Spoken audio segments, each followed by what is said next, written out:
बहुत बहुत स्वागत है आप सभी का एक बार फिर से यूपीएससी कंपस के अपने इस प्लेटफॉर्म पर। और आज एनसीईआरटी क्लास 7th की साइंस में हम बढ़ते बढ़ते और चलते चलते आ चुके हैं हीट ट्रांसफर और वाटर साइकिल की साइंस पर। अब मन में क्वेश्चन आ रहा हो, जैसे ही मैंने बोला हीट ट्रांसफर और वाटर साइकिल तो मन में क्वेश्चन आना चाहिए, अच्छा सर क्या वाटर साइकिल हीट ट्रांसफर से जुड़ा हुआ है? बिल्कुल बेटा, ये हीट ट्रांसफर से ही जुड़ा हुआ है। और साइंस पढ़ रहे हैं ना, बेसिक। एक बात याद रखिएगा, यहाँ ज्योग्राफी के भी बहुत सारे कॉन्सेप्ट आपको समझ में आने लगेंगे, क्योंकि प्रैक्टिकल अप्रोच जो होता है हीट ट्रांसफर का, वही वहां आपको समझने में फिर अपर लेवल पर दिक्कत आती है, थोड़े ऊंचे दर्जे के लेवल पर। ठीक है, यहाँ अगर बेसिक समझ लेंगे तो फिर हमारे लिए बहुत आसान हो जाती है चीज। अब सवाल पैदा होता है कि हीट सर अर्थ पर आती कहां से है? हीट का बेटा एक ही मेन सोर्स है और वो है सन। सनलाइट ही हीट जनरेट करेगी।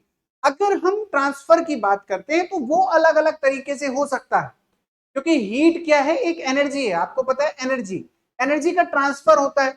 एक बात आप और जानते हैं और बचपन से समझते हैं इस चीज को, एनर्जी ना तो बन सकती है और ना ही मिटाई जा सकती, खत्म भी नहीं कर, लेकिन ये अपना स्वरूप जरूर बदलती है। अपना जो एक मतलब जैसे हीट एनर्जी है तो मैकेनिकल में यानी एनर्जी चेंज होती रहती है, अपना जो पैटर्न है उसको बदलती रहती है। ठीक, अब यहां हम एक बात समझेंगे कि ऊर्जा स्थानांतरण जो होता है, क्योंकि ऊष्मा भी क्या है? एक ऊर्जा ही है ना, एनर्जी ही है, हीट भी। तो इसका जो ट्रांसफर होता है वो कैसे होता है, वाटर साइकिल में किस तरीके से अपना रोल निभाती है, ये सारी चीजें हम यहाँ समझेंगे। सॉरी, इसको समझिए। तो सबसे पहले हीट ट्रांसफर तो मैंने आपको बता दिया, मेन सोर्स लाइट और हीट का सन है ना। अब यहां देखिए, places closer to the equator generally क्या है, जो इक्वेटर के पास है उनमें हॉटर क्लाइमेट होता है। यही रीजन है कि जो केरला है ना, वो ज्यादा गर्म और ह्यूमिड मिलता है सिक्किम की तुलना में। सिक्किम जो है थोड़ा इक्वेटर से दूर है, अगर आप मैप में देखेंगे तो सिक्किम इक्वेटर से दूर है और केरला इक्वेटर के पास पड़ता है। तो केरला क्या है? वार्म भी है और ह्यूमिड भी है सिक्किम की तुलना में, है ना। जैसे मैंने इसको एग्जांपल में भी लिया है, Kerala is warmer and more humid than Gangtok Sikkim. इसका कारण क्या है कि इक्वेटर पर क्लोज है केरला, और जो इक्वेटर है वहां पर हॉट एटमॉस्फेयर रहता है, क्योंकि वहां सनलाइट का इंपैक्ट ज्यादा है। चलिए अब देखिए, इसको समझिए। थ्री वेज होते हैं हीट ट्रांसफर के, कौन कौन से? कंडक्शन, कन्वेक्शन और रेडिएशन। हम इन तीनों को समझेंगे, इनके प्रैक्टिकल अप्रोच को भी समझेंगे। आगे बढ़ते हैं बेटा। हीट ट्रांसफर सॉलिड में कैसे होता है? डेली देखते हो घर में इसको होते हुए। पैन को जब चढ़ाया जाता है गैस पे तो वो गर्म होता है, गर्म होता है, सॉलिड है, मेटल है, इसीलिए गर्म हो रहा है। अब अगर इसको समझो, the process of heat transfer from the hotter part of an object to the colder part. यानी जो हॉट सरफेस है, जो हॉट सरफेस है उससे हीट किस तरफ चलेगी? कोल्ड पार्ट की तरफ चलेगी। किस तरफ चलेगी बेटा? कोल्ड पार्ट की तरफ चलेगी। इसको पहले ध्यान रखना है ना। ठीक, ठीक है, समझ में आ गया? वो थोड़ा सा टेक्निकल ग्लिच है, उस पर ध्यान मत दीजिएगा। हॉट सरफेस से कोल्ड पार्ट की तरफ हीट मूव करेगी, समझ गए? Heat transfer from the hotter part. अब मैकेनिज्म समझते हैं। देखो, पार्टिकल धीरे धीरे हीटअप होगा और धीरे धीरे हीट क्या होगी? पार्टिकल, ये मॉलिक्यूल्स के साथ हीट ट्रेवल करेगी आगे की तरफ। तो नेबर, पहले ये वाला मॉलिक्यूल गर्म गर्म हुआ, ये एनर्जी ट्रांसफर करेगा इस वाले मॉलिक्यूल को, ये इस वाले को, ये। तो नेबर मॉलिक्यूल को जब एनर्जी ट्रांसफर होती जाएगी तो कोल्डर पार्ट की तरफ ये एनर्जी ट्रांसफर बढ़ता जाएगा। ठीक है, चलो।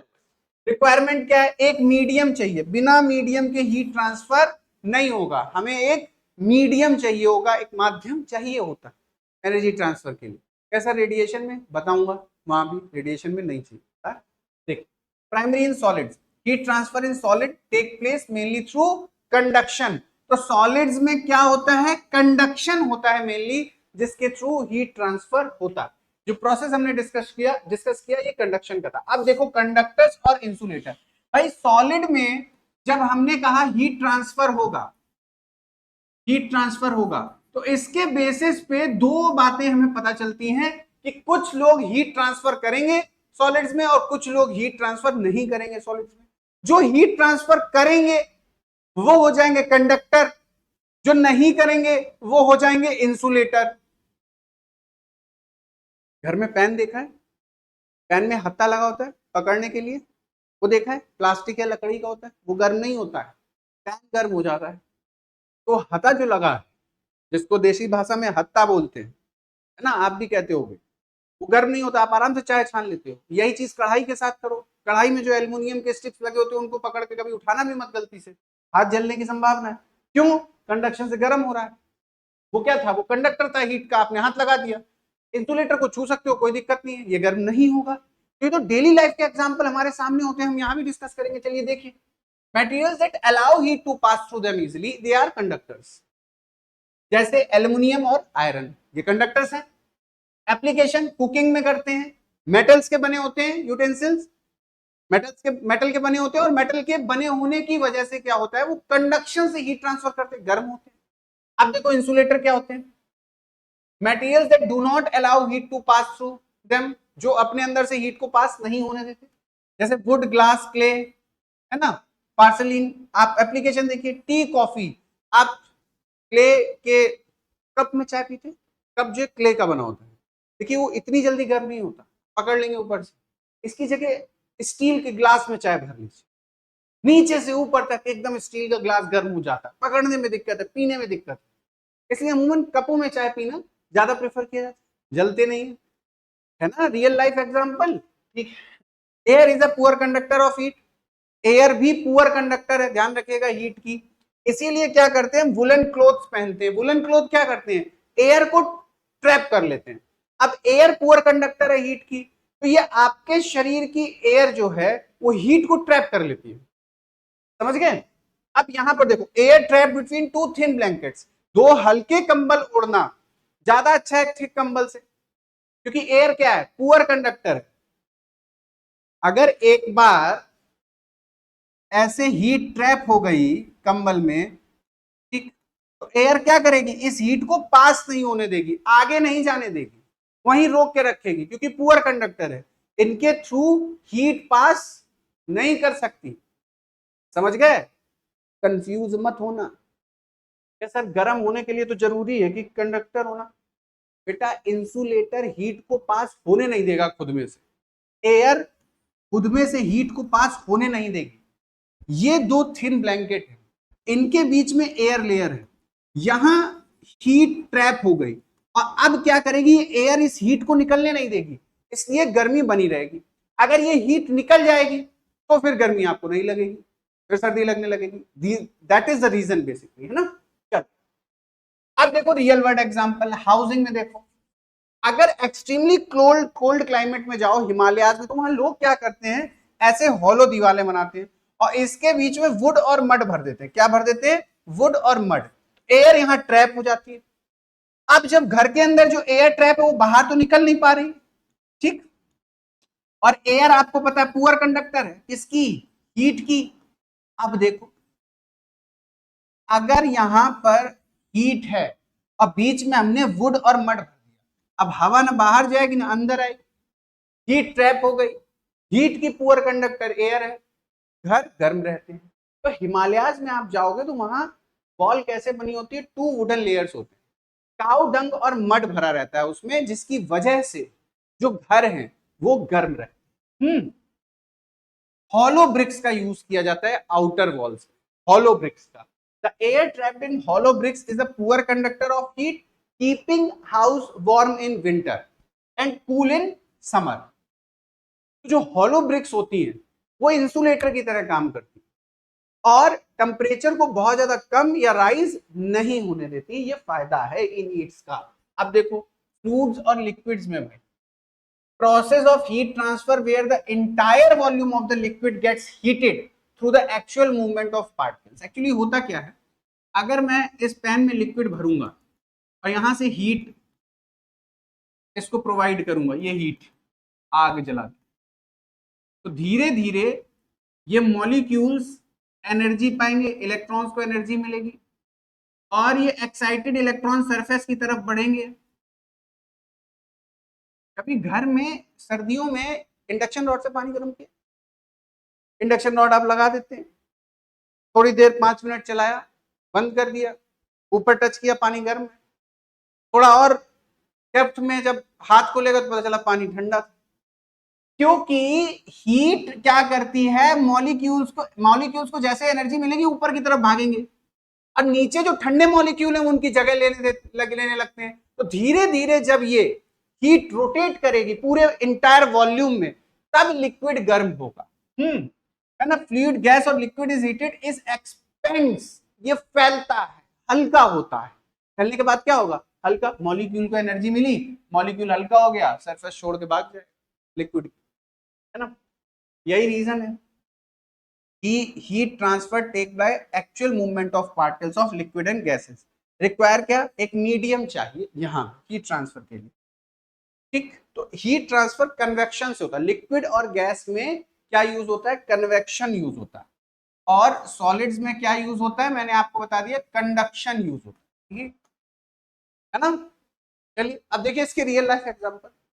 ये देखिए, स्मोक राइजिंग फ्रॉम फायर, कभी आग जलते देखिए, उसमें धुआं उठ रहा होता है, किस तरफ, ऊपर की तरफ जा रहा है। ऐसे घर में अगरबत्ती जलाते हैं, धुआं ऊपर की तरफ जाता है। ये जब स्मोक सेंसर होते हैं वो दीवार में ऊपर की तरफ क्यों होते हैं, क्योंकि स्मोक राइज होगा। Hot air balloon, hot air balloon भी देखो, गर्म हवा ऊपर की तरफ उठती है।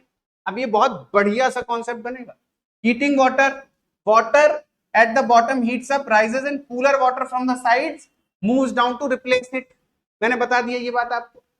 स्मोक डिटेक्टर्स हमेशा अपर सरफेस पे प्लेस किए जाते हैं। जरा देखो, कन्वेक्शन इन एक्शन, जब यही कन्वेक्शन एक्शन में आ जाता है तो कैसे मॉनसून आ जाता है। होता क्या है कि जब आप दिन के समय लैंड सरफेस क्या होती है, बहुत ज्यादा गर्म हो जाती है और समुद्र का पानी ठंडा होता है। गर्म हवा ऊपर की तरफ उठती है और समुद्र की ठंडी हवा इसको कवर अप करने के लिए इसके नीचे भरने लगती है। इसीलिए समुद्र के पास रहने वाले लोग, समुद्र की तरफ खिड़कियां होती हैं उनके घर की, ताकि ठंडी हवा आती रहे, क्योंकि गर्म हवा ऊपर उठेगी, सरफेस को छोड़ेगी। यही प्रोसेस रात में उल्टा हो जाता है। रात में लैंड बहुत तेजी से ठंडा होता है और सी ब्रीज क्या होती है, गर्म हो जाता है सी का पानी दिन भर, तो सी ब्रीज ऊपर की तरफ उठेगी, लैंड से एयर इसको फिल्ड करने नीचे की तरफ जाएगी। अब यही होता है, पीपल नियर द सी शोर experience that the direction of the wind reverse between day and night, कि जो हवा का बहाव है वो दिन और रात में अलग अलग तरीके से काम करता है। उसका कारण क्या है, यही कन्वेक्शन। तो कन्वेक्शन एक्शन में आ गया। अब मॉनसून की बहुत बड़ी वजह यही है ना, उच्च दबाव और निम्न दबाव का क्षेत्र। तो समझ गए, कन्वेक्शन की वजह से हो रहा, बेसिक फंडामेंटल ऑफ फिजिक्स। चलो, heat transfer without a medium, जब भी ऐसा होगा तो रेडिएशन टेक प्लेस कर रहा होगा। क्या बेटा, रेडिएशन। डेफिनेशन देखो, heat transfer that take place directly from hot object without requiring any medium. Sunlight सीधे चली आ रही पृथ्वी पे, कोई मीडियम नहीं चाहिए, टू रेडिएशन आ रही है, कोई जरूरत नहीं है इसको किसी की।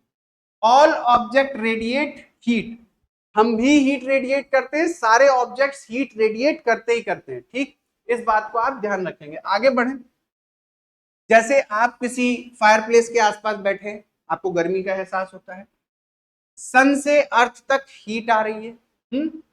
Hot utensil cooling down by radiating heat, किसी बर्तन को आपने गर्म कर दिया, तवा देखा, गरम गरम रोटियां उसमें बनती हैं, और आप गैस को बंद कर दें, लगभग आधे घंटे तक उससे हीट रेडिएट होती रहती है।